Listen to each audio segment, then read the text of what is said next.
추석 당일 밤 세라가 선미의 소중한 사진첩을 쓰레기 봉투에 던져 넣습니다. 어머니 짐 여기 넣었어요. 냄새 나니까 문 밖에 두죠. 아들 진수가 떨리는 손으로 5만 원을 건네며 말합니다. 오늘은 그냥 모텔에서 주무세요. 선미는 속으로 생각합니다. 아들이 건네는 첫 용돈이 모텔비라니. 67세 어머니가 추석밤 자신의 집에서 쫓겨나는 순간입니다. 선미 씨는 왜 순순히 집을 나왔을까요? 어디 믿는 구석이 있는 거 아닐까요? 아마도 말 못할 사정이 있나 봅니다. 앞으로 이 가족에게 어떤 엄청난 사건이 일어날지 끝까지 지켜봐 주세요. 구독, 좋아요, 알림 설정은 무료입니다. 꼭 눌러주세요. 사연 시작합니다. 추석 전날 밤 아파트 부엌에서 지글지글 기름 끓는 소리가 났습니다. 박선미는 가스레인지 앞에서 동그란 전을 부치고 있었죠. 기름 냄새가 진동하는 가운데 낡은 라디오에서는 80년대 트로트가 흘러나왔습니다. 사랑은 아무나 하나, 인생은 아무나 사나 하는 가사가 부엌 전체를 감쌌어요. 선미는 국자로 전을 뒤집으며 작은 미소를 지었습니다. 67살 나이에도 명절 음식 만드는 일만큼은 누구에게도 지고 싶지 않았거든요. 특히 추석 전이면 방앗간에서 갓 빻은 쌀가루로 송편을 빚던 어릴 적 기억이 떠올랐죠.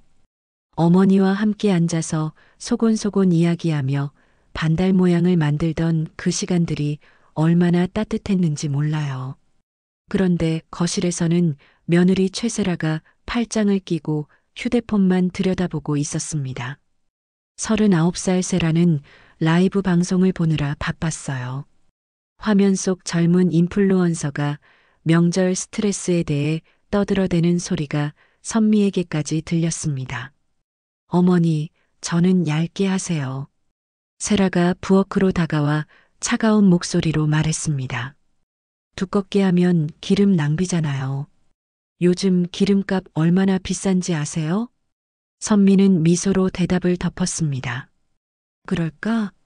예전엔 방앗간에서 방금 빻은 쌀가루로 송편을 빚곤 했는데 그때는 좀 두툼하게 해도 맛있었어. 그 옛날 얘기 좀 그만하세요. 요즘 누가 그렇게 해요? 세라의 말투에는 짜증이 섞여 있었습니다. 선미는 속으로 생각했어요. 그래, 옛날 얘기가 길어지면 젊은 사람들은 지루하겠지. 그래도 명절엔 함께 만드는 손맛이 있는데. 하지만 입 밖으로는 내지 않았습니다. 그때 아들 박진수가 현관문을 열고 들어왔어요. 42살 진수의 얼굴은 굳어 있었습니다. 작년에 사업이 실패한 후로 예민해진 게 눈에 보였죠. 진수는 거실에 앉자마자 전기세 얘기를 꺼냈습니다.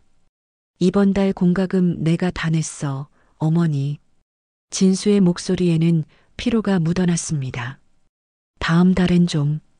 어머니가 부담하셔야 할 것 같은데요. 선미는 작게 대답했습니다. 내가 알아볼게. 식탁 위에는 송편 바구니가 놓여 있었어요. 하지만 가족들의 말끝마다 가시가 돋았습니다. 선미는 속으로 생각했어요. 내가 너무 기대했나? 다 같이 밥상 앞에서 웃는 얼굴만 봐도 족할 텐데. 그런데 이상했습니다. 베란다에서 바람에 펄럭이는 종이 하나가 계속 신경 쓰였어요. 아파트 관리사무소에서 붙인 안내문이었는데 복도에 쓰레기 봉투 장시간 방치 금지라는 문구가 유독 가슴에 걸렸습니다. 왜 그런 느낌이 들었는지 선미 자신도 알 수 없었어요. 부엌에서는 여전히 기름이 지글거렸고 거실에서는 세라의 휴대폰 소리가 났습니다. 진수는 소파에 기대어 한숨을 쉬었죠. 이렇게 추석 전날 밤이 깊어갔습니다. 선미는 마지막 전을 뒤집으며 내일이면 온 가족이 모여 앉을 거라는 작은 희망을 품었어요. 하지만 베란다의 그 안내문이 계속 머릿속을 맴돌았습니다. 추석 당일 밤이 되었습니다. 하루 종일 친척들이 드나들며 북적거렸던 집안이 이제야 조용해졌어요. 거실 곳곳에는 그릇들이 빌딩처럼 높게 쌓여 있었습니다. 기름때가 눌어붙은 전 접시부터 송편가루가 묻은 대접까지 하루 동안 사용한 그릇들이 산더미였죠. 친척들은 오후 5시쯤부터 하나둘 집을 떠났습니다. 수고 많으셨어요. 음식 정말 맛있었어요 하며 인사를 나누었지만 정작 설거지를 도와주겠다는 사람은 아무도 없었어요. 모두들 자기 집 명절 뒷정리가 바쁘다며 서둘러 나갔습니다. 선미는 부엌에서 설거지를 시작했습니다. 찬물에 손을 담그자 시린 기운이 손목까지 올라왔어요. 명절 음식을 준비하느라 하루 종일 서 있던 다리도 욱신거렸습니다. 무릎 관절이 쑤시고 허리도 아팠지만 이런 뒷정리까지 끝내야 진짜 명절이 마무리되는 거라고 생각했어요. 어머니, 저희는 먼저 쉴게요. 세라가 거실에서 기지개를 켜며 말했습니다. 하루 종일 친척들 앞에서 웃느라 지쳤다는 표정이었어요. 진수도 소파에 기대어 텔레비전만 바라보고 있었습니다. 추석 특집 프로그램에서는 유명 가수들이 나와 명절 노래를 부르고 있었지만 집안 분위기는 그리 화기애애하지 않았어요. 선미는 혼자서 설거지를 계속했습니다. 뜨거운 물에 세제를 풀고 기름때를 벗겨내면서 오늘 하루를 되돌아봤어요. 새벽 5시부터 일어나 전을 부치고 송편을 빚었는데 정작 가족들은 핸드폰만 들여다보거나 피곤하다며 일찍 자리를 뜨더군요. 특히 세라는 친척들이 있을 때만 상냥하게 굴었지 이제는 원래 모습으로 돌아갔습니다. 1시간쯤 지나서야 설거지가 끝났어요. 선미는 물기를 닦으며 거실로 나왔는데 세라가 현관 앞을 정리하고 있었습니다. 친척들이 가져온 선물 상자들과 빈 봉지들을 치우던 세라의 손길이 구석에서 멈췄어요. 선미의 물건들이 눈에 들어왔거든요. 낡은 검정 가방, 몇 년째 입고 있는 베이지색 카디건, 털실로 짠 목도리, 그리고 가죽 표지가 해진 두꺼운 사진첩까지 선미가 평소에 소중히 여기던 물건들이었습니다. 세라는 큰 검은 쓰레기 봉투를 가져와서 선미의 짐들을 하나씩 집어넣기 시작했어요. 별다른 구분도 없이 툭툭 던져 넣었습니다. 카디건을 넣고 목도리를 넣고 마지막에는 사진첩까지 밀어 넣었어요. 뭐 하는 거야? 선미가 다가가며 물었습니다. 어머니 짐 정리해요. 여기 넣었어요. 세라가 쓰레기 봉투를 묶으며 대답했습니다. 냄새나니까 문 밖에 두죠. 내일 아침에 버리면 돼요. 선미는 가슴이 턱 막혔습니다. 내 옷이랑 사진첩도? 사진첩이 왜 필요해요? 요즘은 다 핸드폰으로 찍어두면 되는데. 그 무거운 걸 왜 들고 다니세요? 세라의 목소리에는 귀찮다는 기색이 역력했어요. 선미는 물기 묻은 손을 앞치마에 닦으며 생각했습니다. 그 사진첩 안에는 남편과의 신혼여행 사진부터 아이들 어릴 적 모습까지 모든 추억이 담겨 있었거든요. 흑백 사진으로 남은 시어머니의 모습, 돌잔치 때 웃고 있는 진수의 얼굴, 디지털로는 담을 수 없는 그 시절의 온기와 냄새까지 고스란히 남아있는 소중한 물건이었어요. 그건 버릴 수 없어. 선미가 조심스럽게 말했습니다. 왜요? 어차피 집도 좁고 곰팡이 냄새도 나잖아요. 세라는 이미 쓰레기 봉투를 현관문 밖으로 끌어내고 있었어요. 그때 진수가 거실에서 일어나 지갑을 꺼냈습니다. 떨리는 손으로 5만 원짜리 한 장을 빼내어 선미에게 내밀었어요. 진수의 얼굴에는 미안함과 동시에 어쩔 수 없다는 표정이 섞여 있었습니다. 어머니, 오늘은 그냥 모텔에서 주무세요.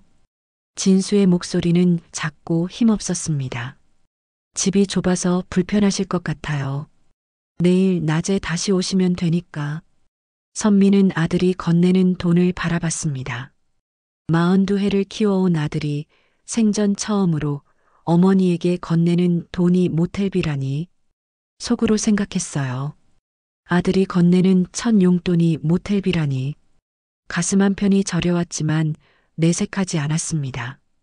진수야, 어머니 미안해요. 정말 잠깐만이에요.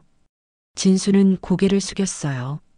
사업 실패 후 빚에 쪼들리다 보니 어머니조차 부담스러워하는 자신이 한심했지만 그렇다고 달리 방법이 있는 것도 아니었습니다.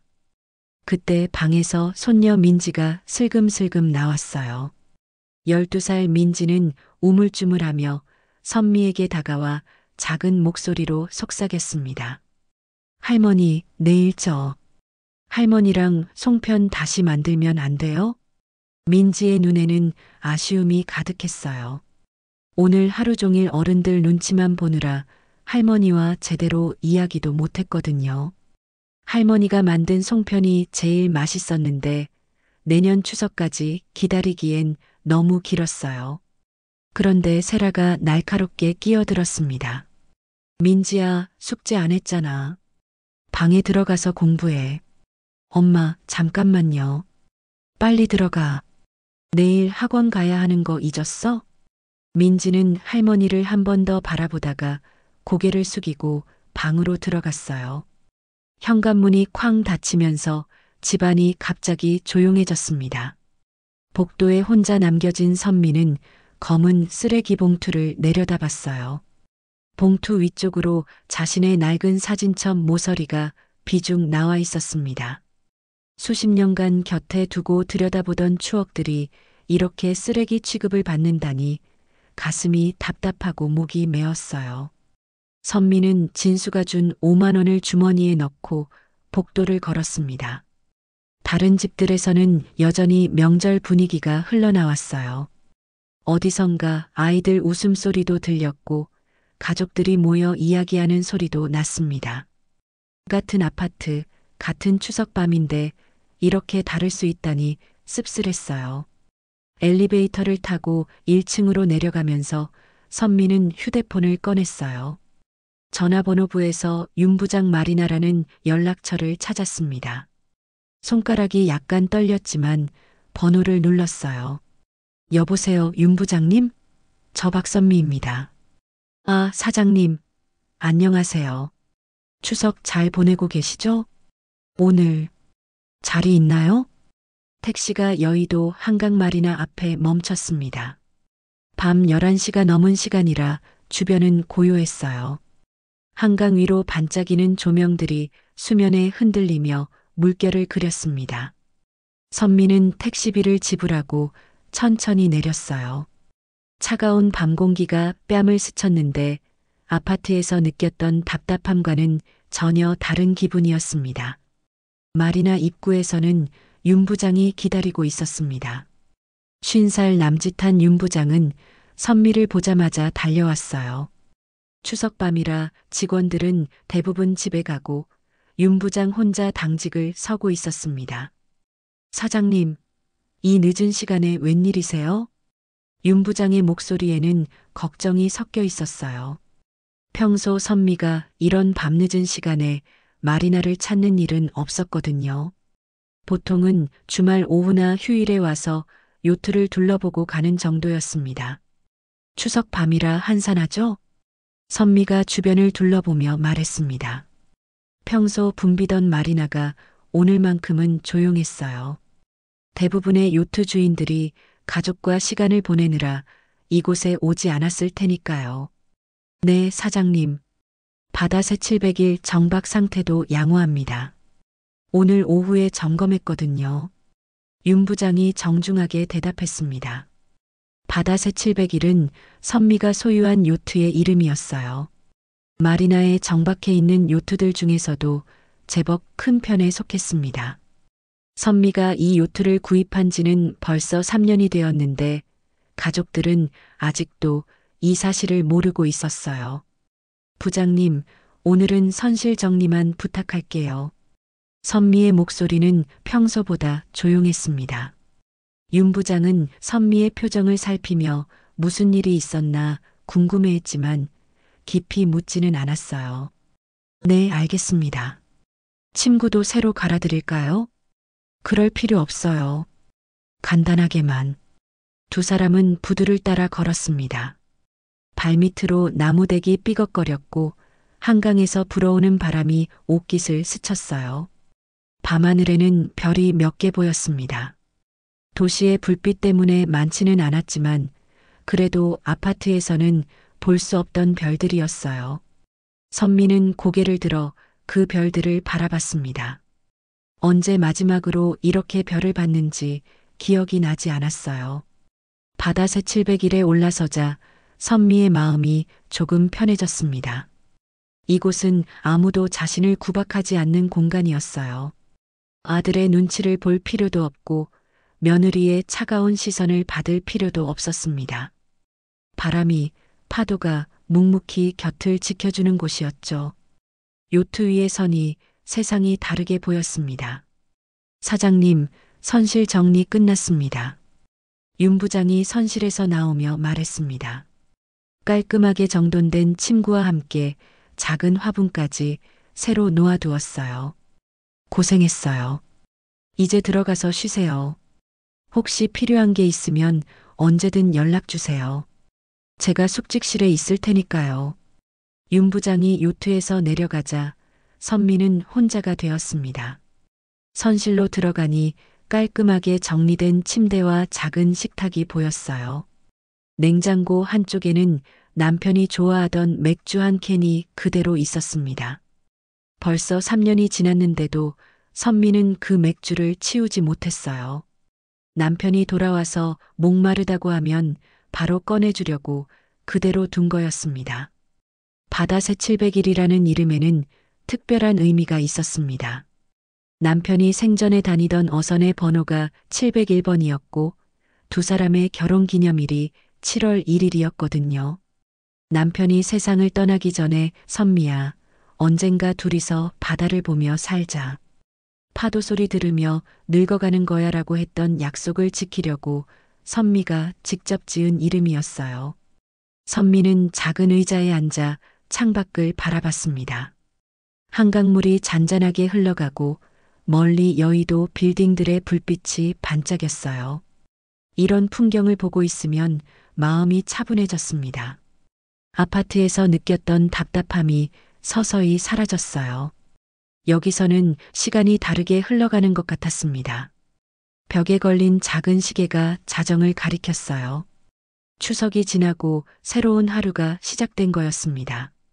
선미는 휴대폰을 꺼내 한지우에게 전화를 걸었습니다. 한지우는 선미가 신뢰하는 변호사였어요. 45살인 한지우와의 인연은 우연히 시작되었습니다. 몇 년 전 남편이 아파서 병원에 입원했을 때 같은 병실에 있던 환자의 딸이 바로 한지우였어요. 그때부터 인연이 시작되어 지금까지 선미의 법률 문제를 도맡아 처리해 왔습니다. 여보세요, 선미 이모. 한지우의 목소리가 들렸어요. 한지우는 선미를 이모라고 불렀습니다. 처음 만났을 때부터 그렇게 불러왔는데 이제는 정말 가족 같은 사이가 되었어요. 지우야, 미안해. 늦은 시간에. 괜찮아요. 무슨 일이세요? 목소리가 이상한데. 한지우는 선미의 목소리만 들어도 상태를 알 수 있었어요. 몇 년간 함께 일하면서 서로의 감정을 금세 눈치채게 되었습니다. 내일 서류 점검 좀 하자. 혹시 몰라서. 선미의 말에 한지우는 잠시 침묵했습니다. 무슨 서류인지 알고 있었기 때문이었어요. 계속 숨길 거예요? 이제는 말씀해도 될 것 같은데. 한지우가 조심스럽게 물었어요. 선미에게는 가족들이 모르는 큰 비밀이 있었습니다. 한지우만이 그 사실을 알고 있었죠. 몇 년 전부터 선미는 상당한 재산을 신탁 형태로 관리하고 있었는데 가족들은 이 사실을 전혀 모르고 있었습니다. 선미는 깊게 숨을 고르고 대답했습니다. 이유가 있었어. 사람이 돈 냄새를 맡으면 변해.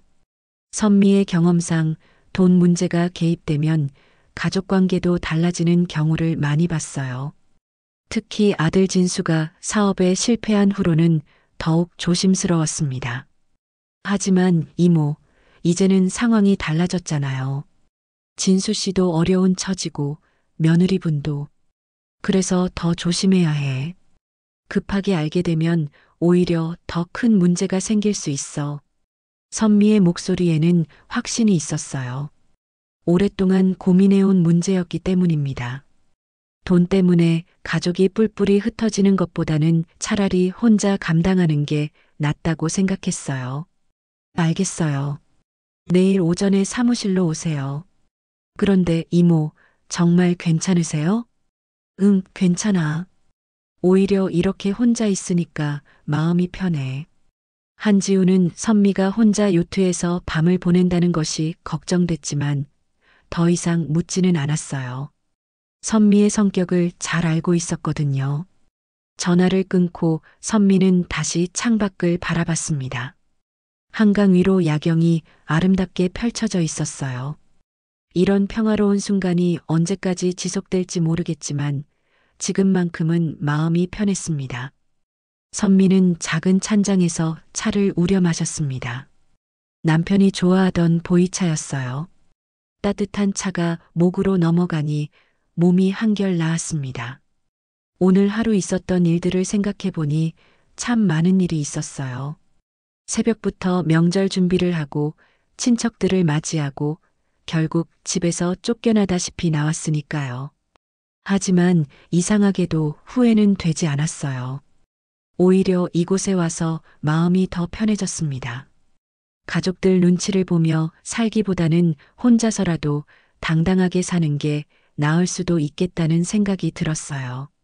물론 외로움이 없는 건 아니었지만 그보다는 자유로움이 더 컸습니다. 선미는 작은 서랍에서 낡은 다이어리를 꺼냈습니다. 남편과의 추억들이 빼곡히 적혀 있는 일기장이었어요. 남편이 세상을 떠난 후에도 가끔씩 펼쳐보며 위로를 받곤 했습니다. 오늘 같은 날에는 특히 남편이 그리웠어요. 여보, 내가 지금 잘하고 있는 걸까? 선미가 작은 목소리로 중얼거렸습니다. 남편이 살아있었다면 지금 상황을 어떻게 해결했을까 궁금했어요. 아마도 가족들과 마주 앉아서 진솔하게 대화를 나누자고 했을 것 같았습니다. 선미는 침대에 누워 천장을 바라봤습니다.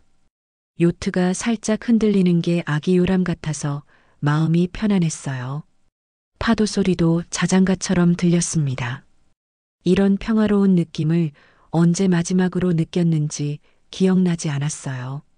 그런데 그때 창밖으로 이상한 그림자가 스쳤습니다. 사람 같기도 하고 나뭇가지 같기도 한 모호한 형태였어요. 선미는 몸을 일으켜 창문 쪽을 바라봤습니다. 심장이 조금 빨라졌어요. 강바람 소리인지 발걸음 소리인지 알 수 없는 소리가 들렸어요. 선미는 조심스럽게 손전등을 켜고 창밖을 살폈습니다. 하지만 아무것도 보이지 않았어요. 아마도 바람에 흔들리는 밧줄이나 다른 요트의 그림자였을 겁니다. 선미는 손전등을 끄고 다시 침대에 누웠습니다. 하지만 잠이 쉽게 오지 않았어요. 오늘 하루의 일들이 머릿속을 맴돌았고 내일 한지우를 만나서 무슨 이야기를 해야 할지 고민이 되었습니다. 가족들에게 진실을 말해야 할 때가 온 것 같았어요. 다음 날 오전 선미는 요트에서 잠을 깬 후 마리나를 나섰습니다. 한강 위로 떠오르는 아침 햇살이 물결에 반짝였어요. 밤새 뒤척이긴 했지만 아파트에서보다는 훨씬 편안한 잠을 잤습니다.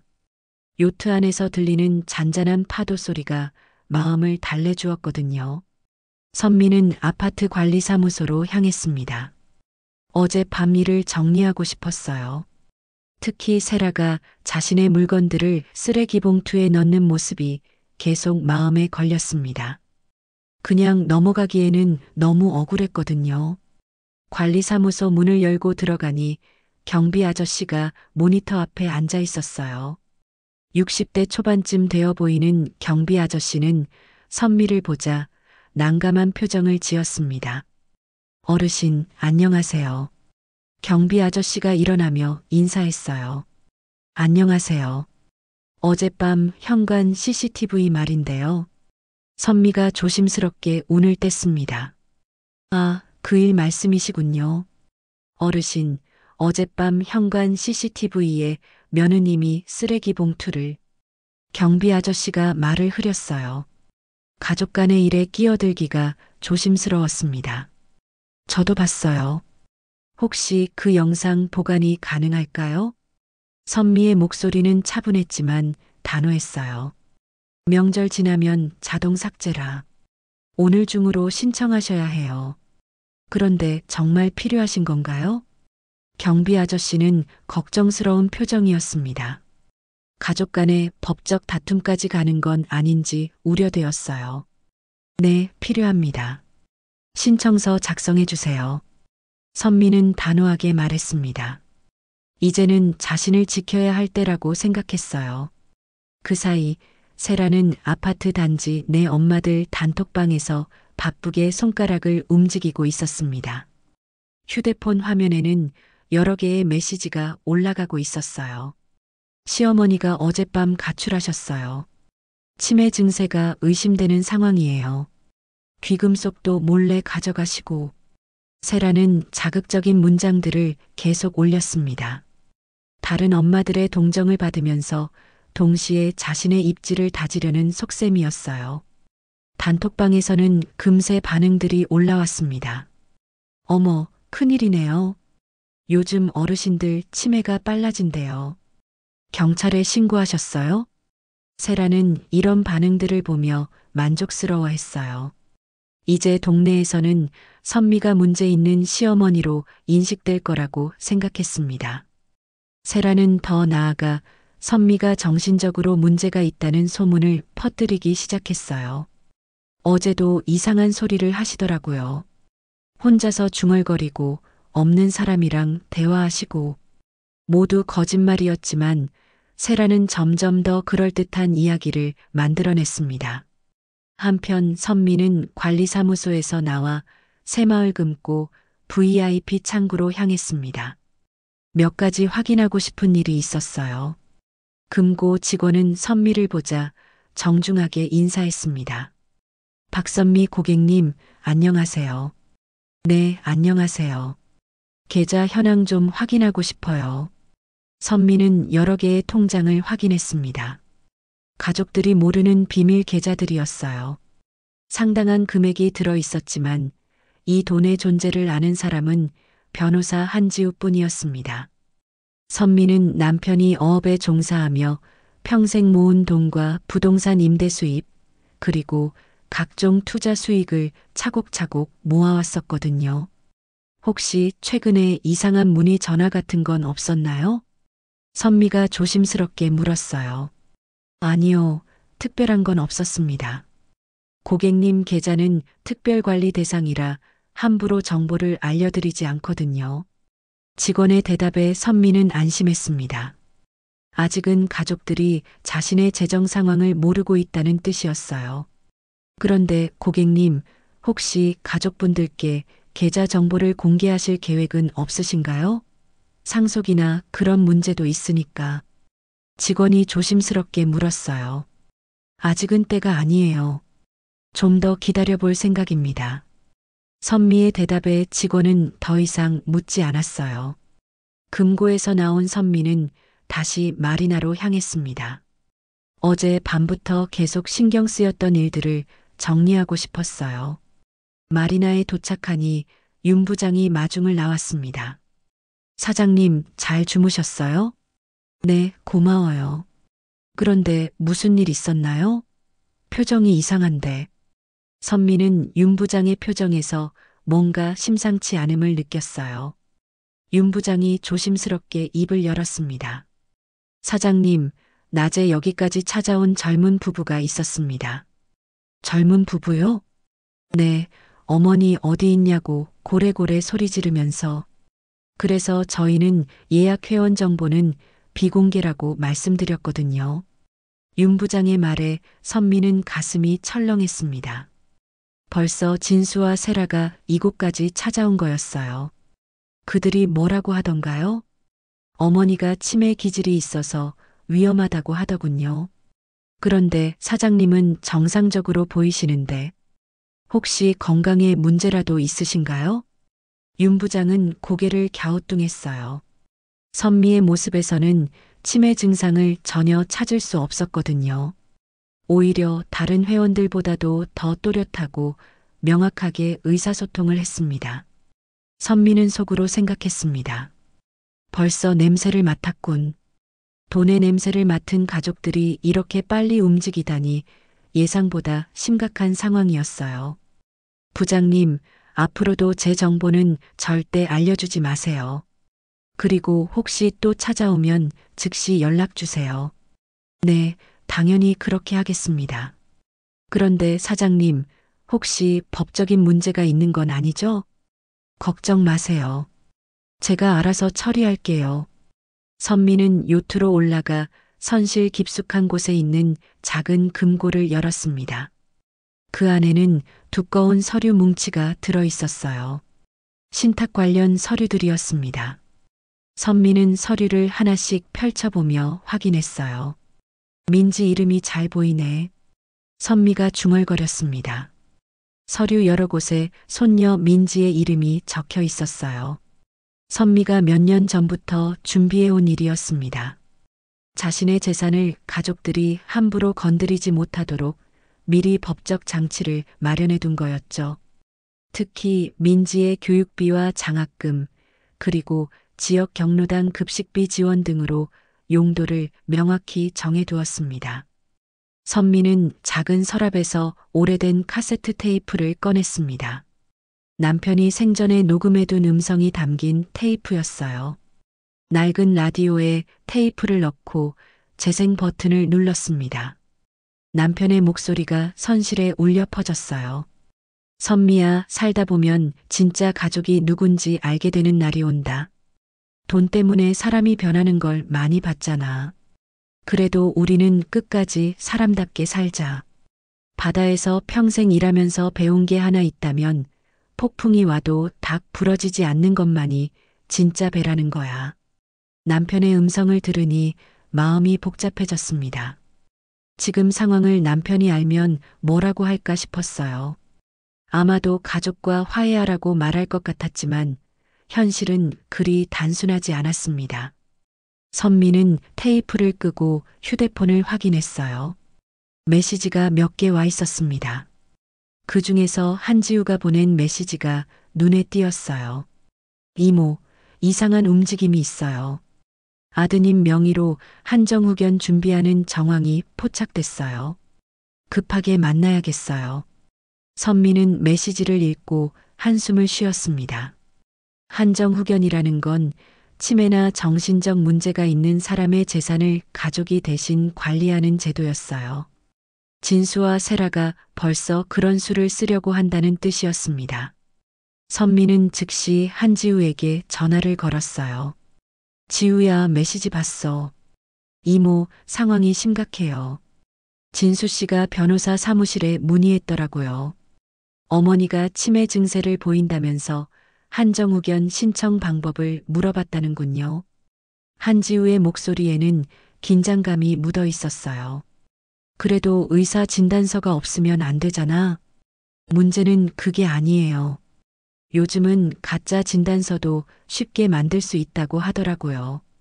특히 개인 병원 같은 곳에서는 돈만 주면.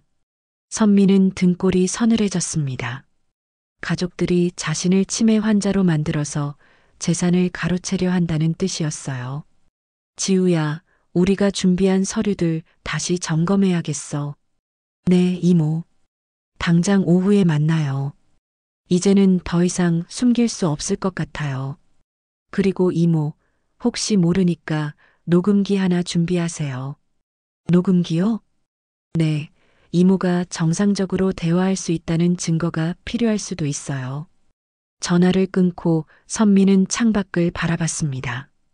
한강물이 여전히 평온하게 흘러가고 있었지만 선미의 마음은 전혀 평온하지 않았어요. 이제 정말 전쟁이 시작된 것 같았습니다. 선미는 신탁 서류를 다시 금고에 넣으며 다짐했어요. 가족들이 자신을 만만하게 본 게 화근이었습니다. 이제는 당당하게 맞서야 할 때였어요. 더 이상 물러설 곳도 없었고 물러설 이유도 없었습니다. 요트 밖으로 바람이 불어왔어요. 그 바람은 새로운 전쟁의 시작을 알리는 것 같았습니다. 오후 2시쯤 선미가 한지우 변호사 사무실로 가려고 준비하고 있을 때 휴대폰이 울렸습니다. 모르는 번호였지만 선미는 전화를 받았어요. 여보세요. 박선미 씨 맞습니까? 남성의 목소리가 들렸는데 공식적이고 딱딱한 어조였습니다. 네, 맞습니다만. 여기는 강남경찰서입니다. 며느님이 귀금 속 분실 신고를 하셨는데 시어머니가 가져갔다고 하시더군요. 선미는 순간 말문이 막혔어요. 설마 세라가 이런 식으로까지 나올 줄은 몰랐습니다. 그건 일단 나오셔야겠습니다. 조서 작성해야 하거든요. 경찰의 말에 선미는 가슴이 두근거렸습니다. 하지만 당황하지 않으려고 애썼어요. 알겠습니다. 지금 갈게요. 전화를 끊고 선미는 즉시 한지우에게 연락했습니다. 지우야, 큰일 났어. 경찰서에 나가야 해. 무슨 일이에요? 세라가 내가 귀금 속을 훔쳤다고 신고했대. 한지우는 잠시 침묵했다가 말했어요. 이모, 절대 혼자 가지 마세요. 제가 지금 바로 갈게요. 고마워, 지우야. 선미는 요트에서 나와 택시를 잡았습니다. 강남경찰서로 가는 길에 마음이 복잡했어요. 세라가 이렇게까지 할 줄은 정말 몰랐습니다. 단순히 집에서 내쫓는 것도 모자라서 이제는 경찰까지 끌어들인 거였어요. 경찰서에 도착하니 한지우가 이미 와서 기다리고 있었습니다. 45살 한지우는 차분한 표정으로 선미를 맞이했어요. 이모, 괜찮으세요? 응, 괜찮아. 이런 일이 생길 줄 알았어.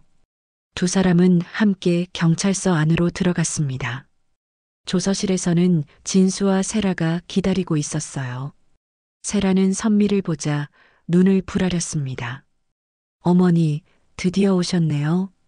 세라의 목소리에는 비아냥이 섞여 있었어요. 담당 경찰관이 선미에게 말했습니다. 신고 내용에 따르면 금반지와 목걸이를 가져가셨다고 하는데 사실인가요? 선미는 차분하게 대답했습니다. 그런 일은 없었습니다. 그러자 세라가 끼어들었어요. 어머니가 제 귀걸이를 훔쳐가셨어요. 제가 직접 봤거든요. 증거가 있나요? 경찰관이 물었습니다. CCTV요? 복도는 어두워서 잘 안 보이던데요. 하지만 분명히 가져가신 걸 봤어요. 세라는 당당하게 말했지만 한지우가 조용히 미소를 지었어요. 경찰관님, 저희도 증거가 있습니다. 한지우가 말하자 세라의 얼굴이 굳어졌습니다. 그 순간 조서실 문이 열리며 예상치 못한 사람이 들어왔어요. 바로 민지였습니다. 12살 민지는 교복을 입고 있었는데 학교에서 바로 온 것 같았어요. 경찰 아저씨. 민지가 큰 소리로 외쳤습니다. 민지야, 너 여기 왜 왔어? 진수가 당황해서 물었어요. 아빠, 엄마가 거짓말하고 있어요. 어제 CCTV에 엄마가 할머니 짐을 쓰레기 봉투에 넣는 거 다 나와요. 관리사무소 아저씨가 저장해 둔다고 했어요. 민지의 말에 조서실이 순간 조용해졌습니다. 세라는 얼굴이 새하얗게 변했어요. 민지야, 뭔 소리를. 엄마, 거짓말하지 마세요. 제가 다 봤어요. 할머니 사진첩도 버리고 옷도 버리고. 민지의 목소리에는 울먹임이 섞여 있었어요. 경찰관이 세라를 바라봤습니다. 이게 사실인가요? 그건 정리를 하다가. 세라가 말을 더듬었어요. 그때 한지우가 가방에서 USB를 꺼냈습니다. 경찰관님, 추가 증거가 있습니다. 무엇인가요? 며느님이 가짜 진단서를 작성하려고 했던 흔적입니다. 한지우가 USB를 경찰관에게 건네주었어요. 어떻게 이런 자료를? 세라가 당황해서 물었습니다. 요즘은 인터넷 검색 기록도 다 남거든요. 특히 치매 진단서 쉽게 받는 방법, 한정후견 신청 절차 같은 검색어들이 며느님 핸드폰에서 발견됐어요. 한지우의 말에 진수도 놀란 표정을 지었어요. 세라야, 그게 사실이야? 여보, 그건 혹시 몰라서 찾아본 거야. 세라는 변명했지만 이미 늦었어요. 경찰관이 컴퓨터에 USB를 연결하자 화면에 여러 자료들이 나타났습니다. 세라의 인터넷 검색 기록, 그리고 몇몇 병원에 문의한 전화 기록까지 있었어요. 이게 뭡니까? 경찰관이 세라를 쳐다봤어요. 제가 시어머니 건강이 걱정되어서 이 병원 문의 내역을 보니까 진단서를 쉽게 받을 수 있냐고 물어보셨네요. 세라는 더 이상 변명할 수 없었어요. 그 사이 한지우는 다른 자료도 꺼냈습니다. 그리고 이건 며느님이 온라인 중고거래 사이트에서 귀금속을 판매한 기록입니다. 뭐라고요? 경찰관이 놀란 표정을 지었어요. 며느님이 분실 신고한 그 귀금속들이 실제로는 며느님 본인이 팔았던 거예요. 판매자 계정도 며느님 명의거든요. 한지우가 화면을 가리키며 설명했습니다. 세라의 얼굴이 점점 창백해졌어요. 이 거래 날짜를 보니까 어제 오전이네요. 분실 신고하기 몇 시간 전에 이미 팔았다는 얘기군요. 경찰관의 말에 조서실 분위기가 싸해졌습니다. 세라야, 이게 정말이야? 진수가 믿을 수 없다는 표정으로 물었어요. 세라는 한동안 말이 없다가 결국 고개를 숙였습니다. 미안해요. 돈이 너무 급해서. 그래서 어머니를 도둑으로 만들려고 했다는 거야? 진수의 목소리에는 분노가 섞여 있었어요. 민지가 울먹이며 말했어요. 엄마, 왜 할머니한테 그랬어요? 할머니는 나쁜 사람이 아닌데. 경찰관이 정리하며 말했습니다. 분실 신고는 기각하겠습니다.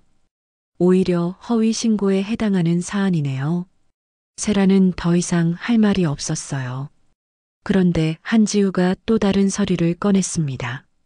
그리고 이건 더 심각한 문제인데요. 무엇인가요? 한정후견 신청서 초안입니다. 아드님 명의로 작성된 거예요. 진수가 깜짝 놀라며 말했어요. 그건 아직 제출하지 않았어요. 하지만 준비했다는 건 사실이죠? 한지우의 질문에 진수는 대답할 수 없었어요. 가족 간의 일이라고 해도 허위 사실로 한정후견을 신청하는 건 명백한 법 위반입니다. 경찰관이 엄중하게 말했어요. 선미는 지금까지 조용히 듣고 있다가 입을 열었습니다. 경찰관님, 저는 처벌을 원하지 않습니다. 모든 사람이 선미를 바라봤어요. 하지만 진실은 밝혀져야 한다고 생각해요. 제가 치매 환자도 아니고 도둑도 아니라는 건 말이에요. 선미의 목소리는 차분했지만 단호했어요. 민지가 선미에게 달려가서 안겼습니다. 할머니, 미안해요. 엄마가 그런 거 몰랐어요. 선미는 민지를 안으며 말했어요. 괜찮다, 우리 민지. 할머니는 괜찮아. 진수는 고개를 숙이고 있었고 세라는 눈물을 흘리고 있었어요. 하지만 선미는 이제 더 이상 그들에게 연민을 느끼지 않았습니다. 선을 넘은 일이었거든요. 경찰관이 정리하며 말했습니다. 일단 허위 신고에 대해서는 주의 조치하겠습니다. 하지만 다시 이런 일이 있으면 엄중하게 처벌할 거예요. 선미는 고개를 끄덕였어요. 이제 진짜 싸움이 시작될 것 같았습니다. 경찰서 회의실로 자리를 옮긴 후 한지우가 가져온 USB가 큰 모니터에 연결되었습니다. 경찰관과 선미, 진수, 세라, 그리고 민지까지 모두 화면을 바라봤어요. 한지우는 마우스를 클릭하며 차근차근 설명하기 시작했습니다. 먼저 관리사무소에서 제공받은 원본 CCTV 영상입니다. 화면에 아파트 복도가 나타났어요. 흑백 영상이었지만 충분히 선명했습니다. 추석 당일 밤 11시경 세라가 검은 쓰레기 봉투를 끌고 나오는 모습이 고스란히 담겨 있었어요. 세라는 봉투를 현관문 밖에 두고 들어갔고 잠시 후 선미가 나타나서 그 봉투를 들고 엘리베이터로 향하는 장면까지 모두 녹화되어 있었습니다. 보시다시피 선미 이모가 아무것도 훔치지 않았다는 게 명확히 보이죠. 한지우가 말하자 세라는 고개를 숙였어요. 그리고 이건 며느님의 단톡방 메시지 내역입니다. 화면이 바뀌며 카카오톡 대화창이 나타났어요. 아파트 단지 엄마들 단톡방이었습니다. 시어머니가 어젯밤 가출했어요. 냄새 난다고 짐을 버렸는데 가져갔더라고요. 치매 증세 의심됩니다. 경찰에 신고할까 고민 중이에요. 자극적인 문장들이 연달아 화면에 나타났습니다. 세라가 어제 밤부터 오늘 오전까지 올린 메시지들이었어요. 경찰관이 미간을 찌푸렸습니다. 이 메시지들을 보면 계획적으로 소문을 퍼뜨리신 것 같은데요. 세라는 변명할 말이 없었어요. 자신이 직접 친 글들이 증거로 나와 있으니까요. 그리고 이 시간을 보세요. 한지우가 화면을 가리켰습니다. CCTV 영상으로는 선미 이모가 택시를 타고 떠나는 모습이 선명하게 보입니다. 하지만 단톡방에는 가출했다고 표현하셨네요. 경찰관이 세라를 바라봤어요. 가출과 집에서 나가는 건 다른 의미 아닌가요? 그건 표현이 좀 과했나 봐요. 세라가 작은 목소리로 대답했습니다. 한지우는 다음 화면으로 넘어갔어요. 이제 가장 중요한 증거를 보여드릴게요. 화면에 중고거래 사이트가 나타났습니다. 세라의 계정으로 금반지와 목걸이를 판매한 기록이 고스란히 남아 있었어요. 분실 신고하신 귀금속들이 실제로는 며느님이 어제 오전에 직접 판매하신 거예요. 판매자 계정도 며느님 명의고 입금 계좌도 며느님 것입니다. 경찰관이 세라를 쳐다봤습니다. 이게 정말 맞나요? 세라는 더 이상 부인할 수 없었어요. 모든 증거가 화면에 나와 있었으니까요. 분실 신고는 기각하겠습니다. 경찰관이 단호하게 말했습니다. 오히려 허위 신고에 해당하는 사안이고 무고죄가 적용될 수도 있어요. 세라의 얼굴이 창백해졌어요. 자신이 벌인 일의 심각성을 이제야 깨달은 것 같았습니다. 한지우가 며느리 측 계정으로 연결된다는 부분을 더 자세히 설명했습니다. 여기 보시면 판매 시간이 어제 오전 9시입니다. 그런데 분실 신고는 오늘 오후에 하셨죠. 시간상 말이 안 됩니다. 세라의 표정이 완전히 무너졌어요. 더 이상 변명할 여지가 없었습니다. 진수는 지금까지 충격을 받은 표정으로 듣고 있다가 입술을 깨물며 말했어요. 어머니, 저는 그저 잠깐 맡아서 관리만 하려던 거였어요. 한정욱연 이야기를 꺼낸 거였습니다. 선미가 진수를 바라보며 조용히 말했어요. 너한테는 늘 잠깐이었지. 빌린 돈도, 빌린 마음도. 선미의 목소리에는 오랫동안 쌓인 서운함이 묻어 있었어요. 사업 실패했을 때도 잠깐만 도와달라고 했고, 집에 얹혀 살 때도 잠깐만이라고 했잖아. 그런데 정작 엄마를 내쫓을 때는 잠깐이 아니라 영원이었어. 진수는 고개를 들 수 없었어요. 그때 한지우가 또 다른 서류를 꺼냈습니다. 이제 정말 중요한 걸 말씀드릴게요.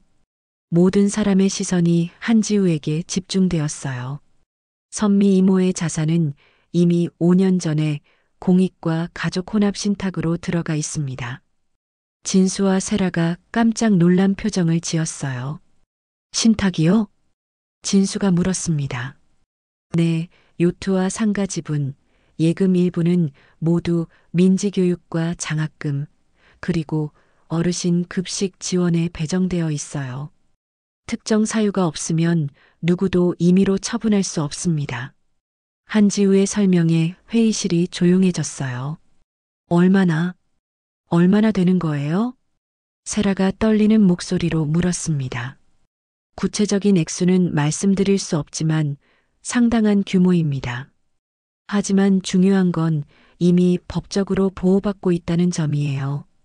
진수는 믿을 수 없다는 표정이었어요. 어머니, 그럼 우리가 한정후견을 신청해도 소용없어요. 한지우가 단호하게 말했습니다. 신탁 재산은 한정후견의 대상이 아니거든요. 게다가 선미 이모는 정상적인 판단 능력을 가지고 계시고요.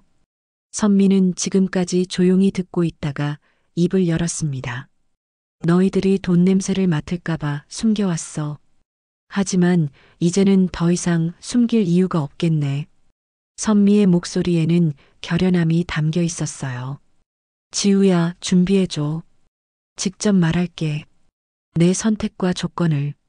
한지우가 고개를 끄덕였어요. 민지가 조심스럽게 물었습니다. 할머니, 우리 이제 어떻게 되는 거예요? 선미는 민지를 바라보며 부드럽게 말했어요. 민지야, 할머니가 제대로 된 이야기를 해줄게. 오늘 밤에 경찰관이 정리하며 말했습니다. 일단 허위 신고건은 마무리됐고 가족 간의 재산 문제는 민사 영역이니까 당사자들끼리 해결하시면 됩니다. 모든 사람이 자리에서 일어났어요. 세라는 여전히 고개를 숙이고 있었고 진수는 복잡한 표정이었습니다. 경찰서를 나온 후 선미는 휴대폰을 꺼내 가족단체 톡방에 메시지를 보냈습니다. 오늘 밤 8시 바다새 700일에서 만나자. 마지막으로 엄마가 먼저 말을 하겠다. 메시지를 보낸 후 선미는 한지우를 바라봤어요. 지우야, 오늘 밤이 마지막 기회가 될 것 같아. 이모, 준비는 다 되어 있어요. 이제는 당당하게 말씀하시면 됩니다. 선미는 고개를 끄덕이며 한강 쪽을 바라봤습니다. 오늘 밤 모든 것이 결정될 것 같았어요. 더 이상 숨지도 물러서지도 않을 거였습니다. 가족들 앞에서 당당하게 자신의 선택과 조건을 말할 때가 온 거였어요. 바람이 불어와 선미의 머리카락을 흩날렸습니다. 그 바람 속에서 남편의 목소리가 들리는 것 같았어요. 선미야, 이제 진짜 너다운 모습을 보여줄 때야. 저녁 8시 한강 위 요트 바다새 700일의 살롱에 가족들이 하나둘 모여들었습니다. 마리나 입구에서부터 진수와 세라는 어색한 표정이었어요. 경찰서에서 벌어진 일 때문에 서로 말을 거의 하지 않았습니다. 민지만이 호기심 어린 눈으로 주변을 둘러봤어요. 윤 부장이 일행을 요트까지 안내했습니다. 요트에 올라서자 진수는 놀란 표정을 감추지 못했어요. 생각보다 훨씬 크고 고급스러운 요트였거든요. 어머니, 이게 정말 어머니 거예요? 진수가 믿을 수 없다는 표정으로 물었습니다. 선미는 대답 대신 살롱으로 들어가라고 손짓했어요. 살롱 안은 깔끔하게 정리되어 있었고 작은 식탁 주위로 의자들이 놓여 있었습니다. 창밖으로는 한강의 야경이 아름답게 펼쳐져 있었어요. 민지야, 너부터 할머니 옆에 앉아라. 선미가 민지를 자신 옆 의자로 불렀습니다. 민지는 기쁜 표정으로 할머니 옆에 앉았어요. 세라는 주변을 둘러보더니 비웃는 표정을 지었습니다. 요트라, 몰래 이런 데서 사치하고 계셨네요. 세라의 목소리에는 비아냥거림이 가득했어요. 어쩐지 집에서는 늘 검소하게 사시더라고 생각했는데 뒤에서는 이런 호화로운 생활을 하고 계셨군요. 선미는 세라를 바라보며 차분하게 말했습니다. 여긴 사치가 아니야. 내 아버지의 유언이야. 유언이요? 세라가 의아해했어요. 평생 바다에서 일한 사람의 마지막 소원이었어. 선미야, 우리도 언젠가 바다 위에서 여유롭게 살아보자고 했던 사람이야. 선미의 목소리에는 그리움이 섞여 있었어요. 선미는 작은 서랍에서 오래된 카세트 테이프를 꺼냈습니다. 살롱 한쪽에 있던 낡은 라디오에 테이프를 넣고 재생 버튼을 눌렀어요. 잠시 후 남편의 목소리가 살롱 안에 울려 퍼졌습니다. 선미야, 가진 걸 숨기면 외롭다. 그래도 사람은 마음을 먼저 보여줘야 한다. 돈 때문에 가족이 변하는 걸 많이 봤지만 우리 가족만은 그러지 말자. 진정한 가족이라면 서로를 지켜주는 거야. 조건 없이 말이야. 남편의 목소리를 들으며 살롱 안이 조용해졌어요. 민지는 할아버지 목소리를 처음 들어보는 것 같았는데 신기한 표정으로 라디오를 바라봤습니다. 테이프가 끝나자 선미는 가방에서 두꺼운 서류철을 꺼냈어요. 신탁 해설서였습니다. 자, 이제 진짜 이야기를 해보자. 선미가 서류를 펼치며 말했습니다. 여기 보면 민지 교육과 장학 신탁이 있어. 민지가 대학 갈 때까지, 그리고 더 공부하고 싶으면 대학원까지 모든 비용이 준비되어 있어. 민지의 눈이 반짝였어요. 그리고 이건 경로당 급식 기금이야. 우리 동네 어르신들이 따뜻한 밥 드실 수 있도록 매달 일정 금액이 지원돼. 진수가 놀란 표정으로 서류를 바라봤습니다. 어머니, 이게 다 얼마나? 그리고 마지막으로 선미가 다른 페이지를 펼쳤어요. 아들을 위한 회복 조건부 지원이 있어. 조건부요? 진수가 조심스럽게 물었습니다. 선미는 진수를 똑바로 바라보며 말했어요. 1년간 노숙인 무료 급식소에서 봉사해. 매주 토요일마다. 진수의 얼굴이 굳어졌어요. 그리고 매달 내 부채 상환 계획을 공개해. 얼마를 빌렸고 어떻게 갚을 건지 투명하게. 어머니, 마지막으로 사과문을 써. 내 딸 민지 앞에서 읽어. 선미의 목소리는 단호했어요. 세라가 갑자기 벌떡 일어났습니다. 우릴 시험하는 거예요? 내 체면은 어떻게 되고요? 세라의 목소리가 높아졌어요. 급식소 봉사라니 동네 사람들이 보면 어떻게 생각하겠어요? 남편이 그런 일 한다고 하면 제가 얼마나 창피하겠어요? 선미는 차분하게 대답했습니다. 체면은 사람으로서 해야 할 몫을 다한 뒤에 생기는 거다. 선미의 목소리에는 흔들림이 없었어요. 가짜 진단서 만들려고 하고 허위 신고하고 그런 짓을 해놓고 체면을 걱정해? 세라는 할 말을 잃었어요. 그 책임은 져야 해. 어른이라면.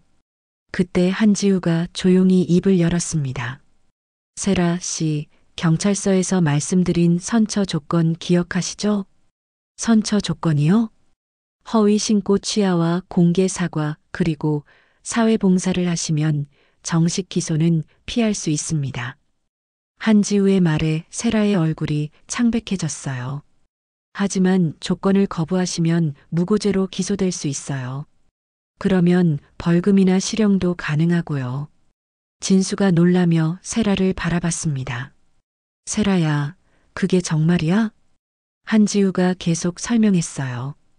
그리고 진수 씨도 마찬가지예요. 한정우견 신청을 위해 거짓 자료를 준비한 것도 법적 문제가 될 수 있거든요. 살롱 안이 조용해졌어요. 파도 소리만 잔잔하게 들렸습니다. 민지가 울먹이며 선미의 손을 꼭 잡았어요. 할머니, 저는 할머니처럼 누군가를 지킬 수 있는 사람이 되고 싶어요. 민지의 말에 선미의 눈에 눈물이 맺혔습니다. 그래, 우리 민지. 할머니가 제대로 가르쳐 줄게. 진수는 한동안 고민하다가 떨리는 목소리로 입을 열었어요. 엄마, 기회를 주시면 해볼게요. 정말이야? 선미가 진수를 바라봤어요. 네, 급식소 봉사도 하고 사과문도 쓸게요. 그동안 정말 잘못했어요. 진수의 목소리에는 진정성이 느껴졌어요. 세라도 결국 고개를 숙였습니다. 저도 죄송합니다. 변호사님 말대로 하겠습니다. 선미는 가족들을 둘러보며 말했어요. 조건은 간단해. 서로를 존중하고 거짓말하지 말고 책임지고 살기. 그게 전부야. 창밖으로 한강의 야경이 아름답게 펼쳐져 있었어요. 요트가 살짝 흔들리며 물결 소리가 들렸습니다. 이제부터는 숨지 않을 거야. 내가 누구인지 뭘 가지고 있는지 당당하게 말할 거고 너희들도 그렇게 살아야 해. 선미의 목소리에는 결연함이 담겨 있었어요. 민지가 작은 목소리로 말했어요. 할머니, 우리 이제 정말 가족이 될 수 있을까요? 선미는 민지를 안으며 미소를 지었어요. 그럼 우리 민지, 이제 시작이야. 한강 위로 바람이 불어왔고 요트는 잔잔하게 흔들렸습니다. 오늘 밤이 끝나면 이 가족에게는 새로운 시작이 기다리고 있을 것 같았어요. 한 달이 지났습니다. 서울 용산구에 있는 무료 급식소는 오전 11시부터 북적거리기 시작했어요. 추운 날씨에도 불구하고 어르신들이 하나둘 줄을 서고 있었습니다. 급식소 안에서는 봉사자들이 분주하게 움직이고 있었어요. 진수는 하얀 앞치마를 두르고 큰 솥 앞에 서 있었습니다. 국자로 뜨거운 국밥을 그릇에 정성스럽게 담고 있었어요. 처음 봉사를 시작했을 때는 어색했지만 이제는 제법 능숙해졌습니다. 42살 진수의 얼굴에는 한 달 전과는 다른 표정이 있었어요. 조금 더 차분하고 조금 더 성숙해 보였습니다. 할아버지, 뜨거우니까 조심해서 드세요. 진수가 국밥 그릇을 건네며 말했습니다. 예전 같으면 이런 상황을 상상도 할 수 없었을 거예요. 하지만 지금은 자연스럽게 어르신들과 대화하고 있었습니다. 배식줄 끝에서는 선미가 어르신들의 손을 꼭 잡아주며 인사하고 있었어요. 선미는 매주 토요일마다 이곳에 와서 진수와 함께 봉사하고 있었습니다. 처음에는 아들을 지켜보려는 마음이었지만 이제는 자신도 이 일이 좋아졌어요. 어르신, 식사 맛있게 하세요.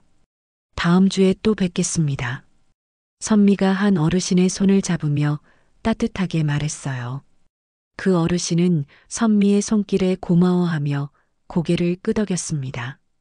한편 급식소 뒤편에서는 세라가 쓰레기 봉투를 묶고 있었습니다. 39살 세라는 한 달 전과는 완전히 달라져 있었어요. 예전처럼 화려한 옷차림 대신 수수한 운동복을 입고 있었고 화장도 진하지 않았습니다. 무엇보다 표정이 많이 바뀌었어요. 이전의 거만함은 사라지고 조금 더 겸손해 보였습니다. 세라는 쓰레기 정리를 마치고 선미에게 다가왔어요. 한 달 동안 매주 이곳에서 봉사하면서 세라도 많은 생각을 했습니다. 어머니, 세라가 작은 목소리로 불렀어요. 응? 선미가 세라를 바라봤습니다. 죄송합니다. 정말로요. 변호사님 말대로 하겠습니다. 어머니께도 제대로 사과드리고 싶어요.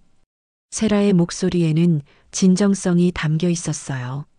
한 달 전 경찰서에서의 일 그리고 요트에서의 대화 이후 세라는 많은 변화를 겪었습니다.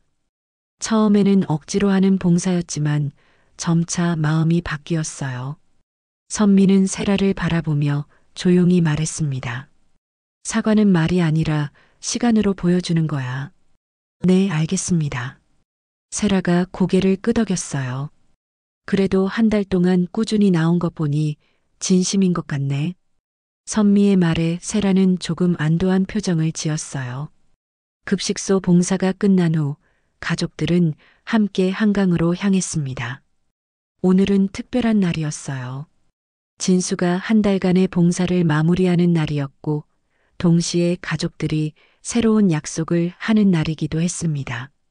저녁 무렵 가족들은 다시 바다 새칠백일에 올랐습니다. 한 달 전과는 분위기가 완전히 달랐어요. 그때는 긴장감과 대립이 있었다면 이제는 화해와 이해가 있었습니다. 민지는 요트에 오르자마자 이곳저곳을 둘러봤어요. 한 달 동안 할머니와 함께 요트에 몇 번 왔었는데 올 때마다 새로운 발견이 있었습니다. 할머니, 오늘은 아침에 뜨는 것 같이 보고 싶어요. 민지가 선미의 손을 잡으며 말했어요. 그래, 우리 민지. 내일 아침에 같이 보자. 선미가 미소를 지으며 대답했습니다. 진수는 요트 선실에 앉아 지난 한 달을 되돌아봤어요. 급식소에서의 봉사는 처음에는 부끄럽고 힘들었지만 점차 의미 있는 일이라는 걸 깨달았습니다. 무엇보다 어머니와 함께 보내는 시간이 소중했어요. 엄마, 정말 고마워요. 진수가 선미를 바라보며 말했습니다. 뭐가 고마워? 저한테 기회를 주셔서요. 그리고 제대로 된 어른이 되는 법을 가르쳐 주셔서요. 진수의 목소리에는 감사함이 묻어 있었어요. 세라도 옆에서 고개를 끄덕였습니다. 저도 그래요, 어머니. 그동안 정말 철없었어요. 선미는 두 사람을 바라보며 흐뭇한 표정을 지었어요. 한 달 전만 해도 상상할 수 없었던 모습이었습니다. 그날 밤 가족들은 요트에서 하룻밤을 보내기로 했어요.